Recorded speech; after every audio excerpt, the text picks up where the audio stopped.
Hello everyone, and welcome to another animated look back.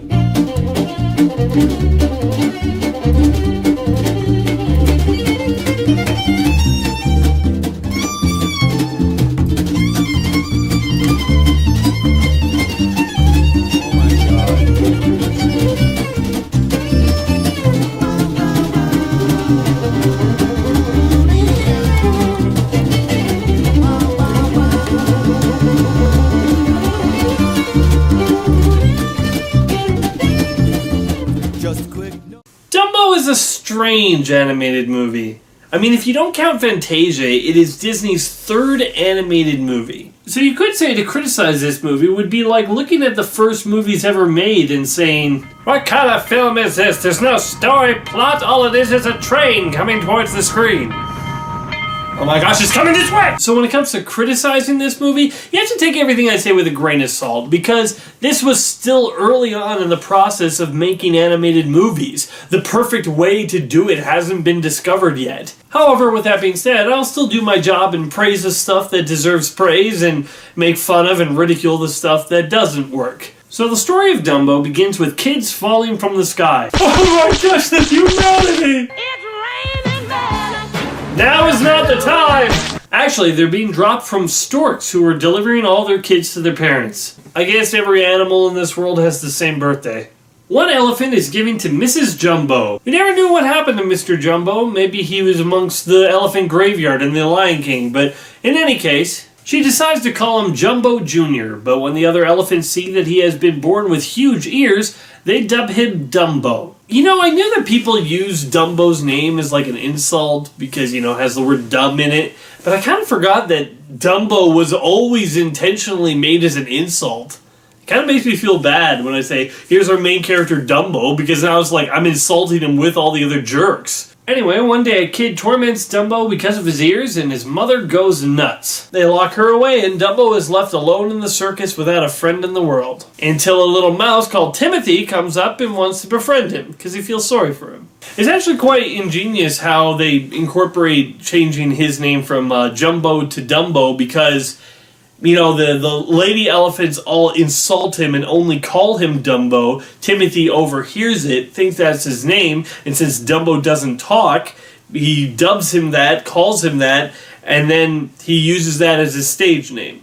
I like that though. Even though it's not intentional, I like it's like you're taking a hold of the insults and the titles that other people have put on you, and you're making it your own. It's like what they say in Game of Thrones. Never forget what you are. The rest of the world will not. Wear it like armor, and it can never be used to hurt you. Yep, Dumbo and Tyrion Lannister. They're thinking the same thoughts. Anyways, Timothy decides that he wants to help Dumbo, and he thinks that the only way that he can ever get returned to his mother is if he becomes the star of the show. So Timothy tries to help Dumbo become the biggest star in order to reunite him with his mother. One thing that I noticed with Dumbo is people didn't fully grasp what was different between a cartoon and an animated movie just yet. Because there are some things in this movie that you would see all the time in a kid's cartoon, but you wouldn't see in an animated movie. Like, why is the train alive? All aboard! Let's go!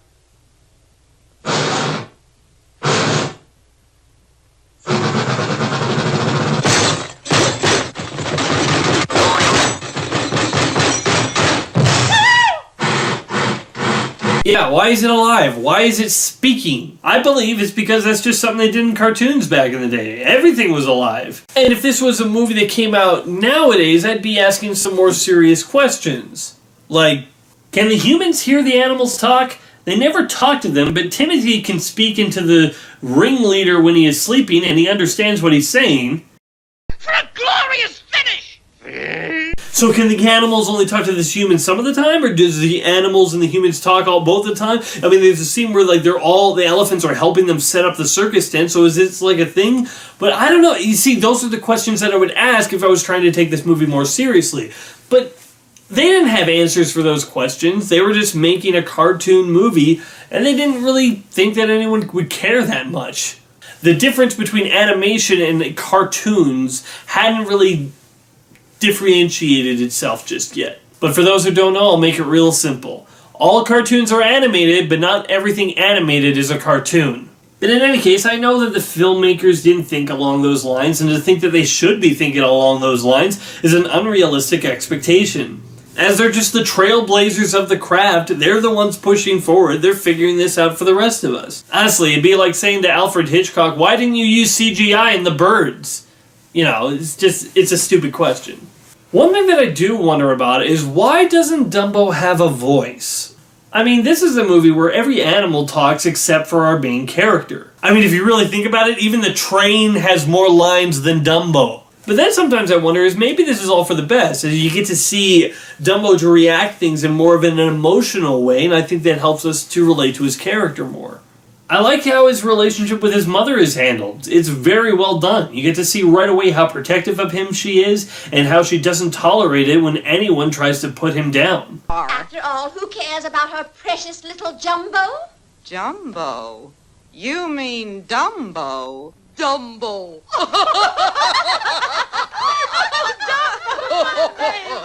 That's good.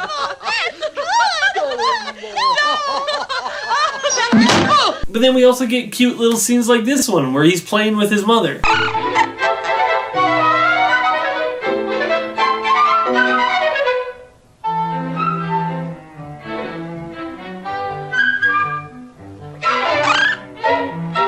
So I think in terms of the mother-son relationship, I think they handle that very perfectly, because you really feel for the characters, because instead of expressing their emotions through their words, we're just always seeing it on the character's face. And you buy that the mother would do anything to protect her son. I mean, especially when she goes berserk on that one kid. I mean, the way they draw her, her eyes are actually red. I will say I think that scene's a little rushed. I mean, and the points where the kids come, make fun of Dumbo, the kid grabs Dumbo, and she smacks the crap out of the kid, it feels like it all takes place in 10 seconds.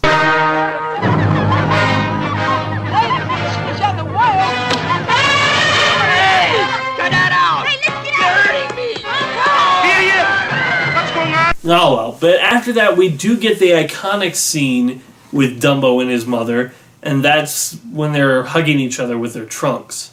Now, I hadn't seen this movie in a while when I rewatched it for this review, so, you know, I knew about that scene, but I'm like, is people making it a big deal out of it? Is it really that emotional? You know, whatever, it's probably just okay. But no, I think this scene really works for the movie. While I won't say it's the saddest thing I've ever seen in an animated movie, they do a great job of letting the emotion hit you in the right place. Because the way they have it set it up, Dumbo is too short to reach in and see his mother, and she is chained up so she can't reach in and see her son. The only way they can embrace each other is with their long trunks. And I think that's so good. It's so creative, it's so sad, and it uses a unique element that only elephants have, the trunk, and uses that to bridge in a really emotional scene.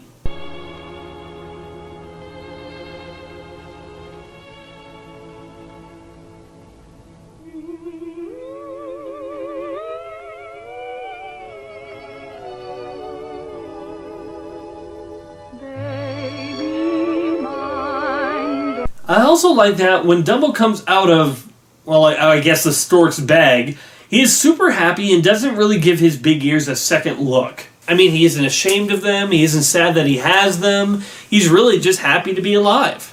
He doesn't even pick up on it right away that other animals are making fun of him.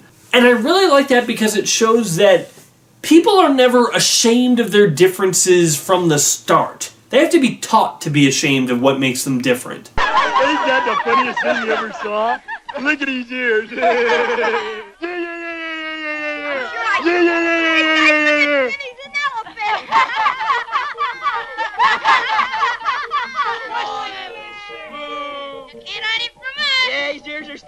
It is only because of other people making fun of him and treating him badly that he starts to not like his ears. You know, it's like babies don't come out looking in the mirror going, oh, I don't like my ears, or oh, I walk weird, or I have a weird face. You know, people don't say that when they're born. It's only when other people drill that into your own mind where you accept that as a truth. And with the other elephants being so petty because he looks a little different, I mean, they even declare that he isn't even an elephant. let us take the solemn vow. From now on, he is no longer an elephant. As I say, I love the lesson this teaches, that people don't come out ashamed of the stuff that makes them different. It is something that is taught to you to be ashamed. But on the other hand, it is also taught to you not to be ashamed when other people, good people, reinforce that there's nothing wrong with being different. That is the mouse Timothy's role in this movie, where all the other people look at Dumbo and tell him he's a freak or not even an elephant. He looks at Dumbo and accepts him for who he is and encourages Dumbo to accept himself as well. You know, Belmar ain't crazy. She's just broken-hearted. It ain't nobody's fault you got them big ears. Oh boy, I stepped on her that time. Aw, gee, Dumbo. I think your ears are beautiful. Sure. As a matter of fact, I think they're very decorative. You know? I really like Timothy because of that. I like how he's voiced. Honestly, it's kind of weird, but he kind of has like a Looney Tunes style sound to me.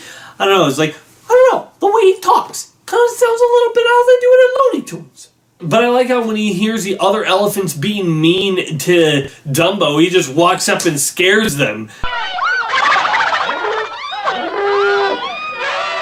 So you like to pick on little guys, huh? Well, why don't you pick on me? Duh! A proud race. Overstuffed hay bags.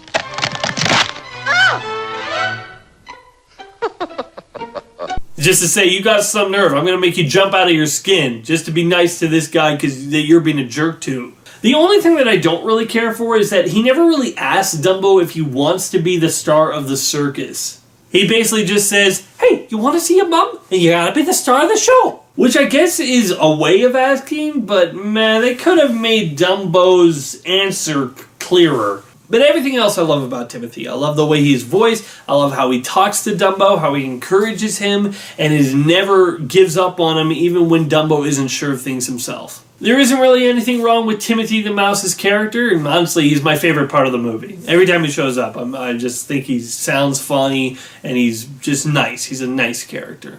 Alright, so what do we got to talk about next? There's the, I'm not ready to talk about that. Let's move on to the animation. How's the animation? You know, I think with this movie, the animators were really trying to do some new things. Because, like, for example, we have these two scenes that are completely silhouetted scenes, where we see the characters in shadow inside a tent. And I think scenes like this were done to save on money, because you had Disney who told them to spend as little money as possible on this film. So they used tricks like this to get the point across in a creative way. I remember when this movie started, I'm like, wow, the colors are very bright and everything looks so clear. And I remember thinking, wow, this is really good considering this is only the fourth animated movie that Disney has done. And then I thought, dude, you know, it's been a few years. There's probably been a couple of digital remasterings of this version to make it look better. So I think that's fair, but I think all it really does is make the colors pop. I don't think they really made any changes to the animation.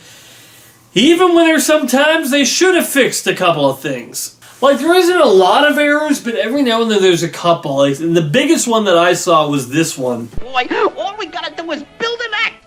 Yeah, that wasn't a glitch in my video. That's how the scene played out in the movie.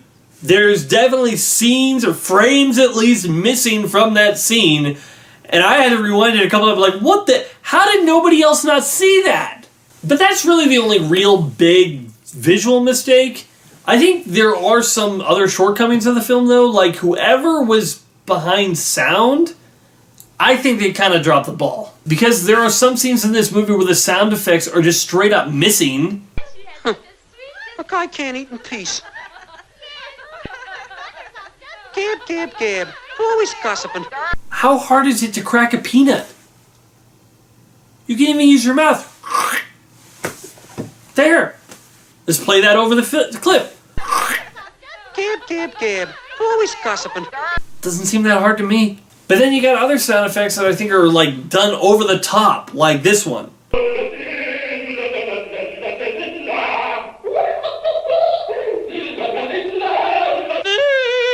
Okay, you fell down a bucket, not a well. It doesn't need to be that echoey. But overall, it isn't too many scenes. There's just a few that I really noticed it. And in terms of the animation, there are some scenes that are really well done. I love the clown scene where we get to see when Dumbo, it's just sad for Dumbo with all the fast movement of all the different clowns. That's really, really well done.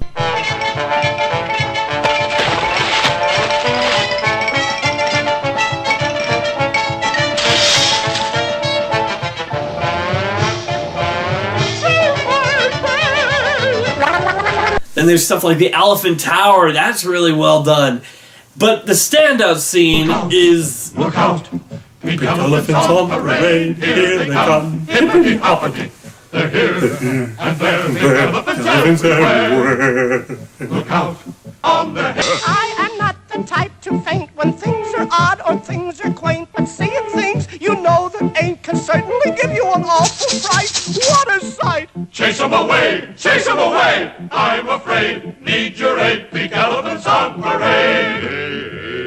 The pink elephant scene comes, oddly enough, right after the emotional scene with the mother. Dumbo and Timothy both get drunk and start seeing pink elephants.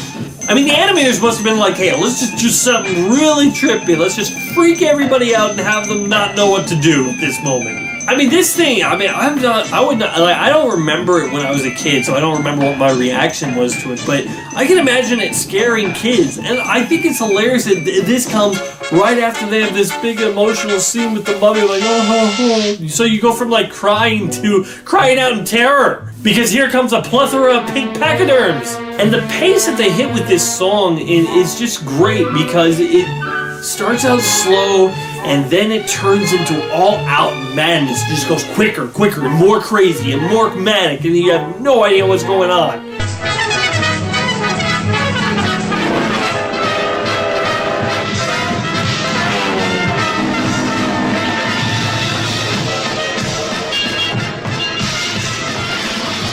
But they have so many like creative little ideas. Like I like this part where they're walking alongside the screen. I think that's an amazingly clever idea. I will say that honestly, this part of the movie is completely pointless. I mean, all it does is put Dumbo and Timothy in a tree, and from there they have to find out that Dumbo flew into that tree. Remember kids, don't drink and fly. Unless you're Dumbo. But I mean, honestly, there's probably other ways they could have done that. Sleep flying could have been a thing. But for me, it kind of reminds me of that trippy tunnel scene in Willy Wonka and the Chocolate Factory. It's completely pointless, but I would never want it out of the movie, and it is one of the high points of the film. But honestly, kind of pointless is how I would describe most of the songs in this movie. I mean, how many of you remember this song? We work all day, we work all night, we never learn to read or write. We're happy-hearted roustabouts. Yeah, me neither. I don't think that's coming on the Disney soundtrack anytime soon. I mean, there's a few songs in this movie, but I think the only ones that are really remembered is the Pink Elephant song, and then... I seen all that too. I seen a peanut stand and heard a rubber band. I seen a needle that winked its eye. But I be done seeing about everything when I see an elephant fly. What you say, boy? I said when I see an elephant fly. I seen the front porch. Well, I guess we had to talk swing, about these heard a things diamond ring. sometime. I seen a polka dot railroad. But if we're going to talk about the crows, we better do it right. Everything when I see an elephant fly.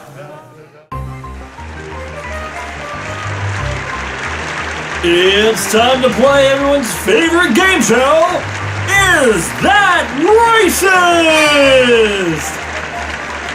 Warning, Is That Racist contains the opinion of only one white guy who might not be actually qualified to talk about the subject. Take anything he says with that in mind. Thank you. Hi, I'm your host, Ian White. Thanks for joining me on this new edition of Is That Racist? So, let's get down to the game. Over here on my left, we got Chuck from North Hampshire. How's it going today, Chuck? Hi, thanks Ian, I'm glad to be here. And our returning champion from last week, Roger from Clydesdale. How's it going there, Roger? Well, thanks for having me back, Ian. Okay, alright, gentlemen, you know the rules. It's time to play Is That Racist? Blackface. Yes, correct. The Cleveland Indians name and logo. Yes, Correct! Disliking Black Panther.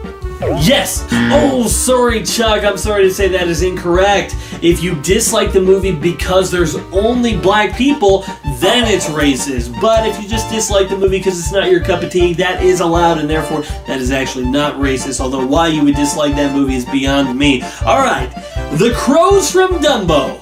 Yes. No. What? Whoa, pause the timer. Looks like we got a challenge, gentlemen. Alright, you have a limited amount of time. Make your cases why this is or isn't racist. It's completely racist. They have black people playing crows. In what world is that not racist? Roger, you're looking at this movie with modern eyes. I mean, sure, if this movie was made today, that scene could definitely be labeled racist. But I think the difference is this movie was made back in 1941. Expecting them to know what would be considered racist back then would be crazy. I mean, Jackie Robinson wasn't even blowing everybody's mind by just being a good baseball player yet.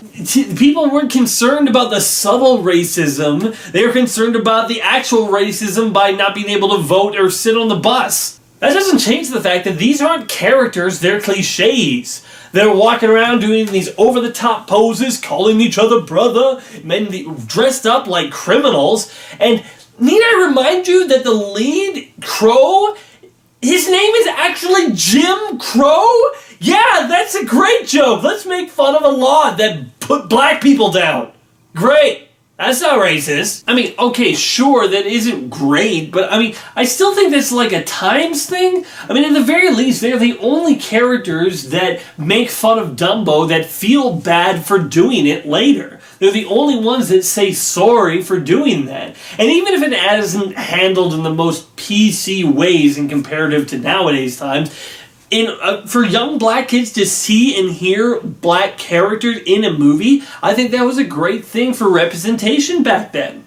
The problem is they weren't. Well, what do you mean they weren't? Chuck, do you know who voiced the Crows? Yes, actually I do. They were voiced by the Hall Johnson Choir. Wow, you two know a lot about this topic. Not exactly. While they did sing the song, the lead crow, Jim Crow, was played by Cliff Edwards, who is also the voice of Jiminy Cricket, who, for your information, is not black, but instead is a white guy acting like a black man. That means that Disney wanted black characters, but didn't think that his black actors had the talent to play the character with the most lines. And if you listen to the lines done by the other black actors playing the other crows, I think they do an okay job. Sure, they're walking, talking stereotypes, but still, they do an okay job. But Disney didn't have faith that these guys could pull off the character with the most amount of lines, despite the fact that their song is the only memorable song in the film. Ooh, I'm sorry to say that's all the time we'll have for that question. It's time to move on. Wait, but who won? Honestly, who knows? It's one of those things where you have to really decide for yourself if you believe it's racist or not. There's no real clear answer to it. But anyways, it's time to take our first commercial break. We will be right back where we will discuss the Indians from Peter Pan. Is that racist? Yes. No. What? Now, speaking from this topic for myself personally, as a white Christian Canadian man who has never faced any bigotry in his life, this is a really hard thing because in one hand, they're one of the most memorable parts of the film. They have the song that everyone remembers and it's well done. But on the other hand, it's all obviously... No! At the very least, this is just something that, as I said, everyone really needs to decide for themselves how they feel about it. And to say that you're wrong if you think it's racist or you're wrong if you don't think it's racist kind of defeats the purpose. But I do have an obligation to say my feelings on how they handle those characters in perspective of the world and racism. In terms of the movie, how they were handled in it and how they fit in the world, they technically work. They start out making fun of Dumbo, but then realize they're doing something wrong, and then they decide to want to help him. My only real problem is that starting with this scene, the movie's pacing picks up so rapidly that it's kind of jarring. I mean, in no time flat, we go to maybe he flew, to here's a magic feather, to it wasn't really magic, you can fly on your own, to da-da-da-da-da, here's the end. I also don't really like that we actually get to see Dumbo fly before the circus. It's a tiny thing, but it's something that's just like, it should have been something he believed he could do, you know? It's like something's like, I believe he can fly. There's no other explanation to how he can fly. He uses the feather as a sort of a thing to say, hey, here's a confidence booster, but they don't actually see him fly, and he does it at the circus. Because without that, we've seen him fly, and it's like, okay, well now he can definitely do it at the circus. Even without it, as soon as he says, well, the feather didn't do anything, you can still fly. It's like, yeah, we've seen him fly. There's no tension with this. However, in wrapping up this review, I want to say that for being Disney's third featured animated film that has centered around a story, I think they get the main things right. You know, Dumbo is very sympathetic. Timothy is very likable. We want to see these guys come out on the other end of this on top, and we do, and it hits the right notes. It's a simple movie compared to any animated film of nowadays. Well, maybe not any. There's some crap ones out there. But, it's simple, but it doesn't make it bad. This is a fun little film that you can show your kid. For anyone else, you're not really going to get too much out of it. I think the thing that really makes it work overall is its story and message. You know, the embracing those things that make you different, because those are the things that also make you special. That message is handled very well, and it's delivered in a nice way that's not overly preachy, but it's delivered nice to kids. The animation is also very creative and does things in unique ways, and sometimes just outright it makes you question your own sanity. But they use the animation to tell their story and to tell it fully and completely. Sure, it has a few hiccups along the way, but overall, I think Dumbo works as a movie.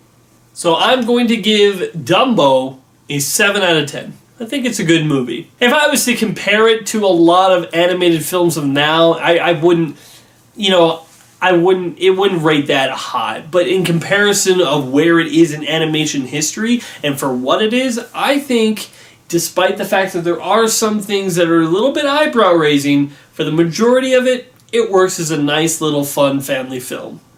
So thanks for watching my animated look back. I know this review came out late because of my computer problems. I was supposed to release this around the same time as the movie, the live-action remake coming out, but now we gotta work quickly to catch up to the other live-action Disney remakes. So let's just review a simple animated movie with no deep philosophical messages or no weird tones. So how about we review a movie on our roulette wheel? Let's say, alright, here we go. Let's see, come on, something. Oh, crap. I guess we're reviewing something from Wes Anderson next. Join me on my next animated look back review when I review The Fantastic Mr. Fox. See you around.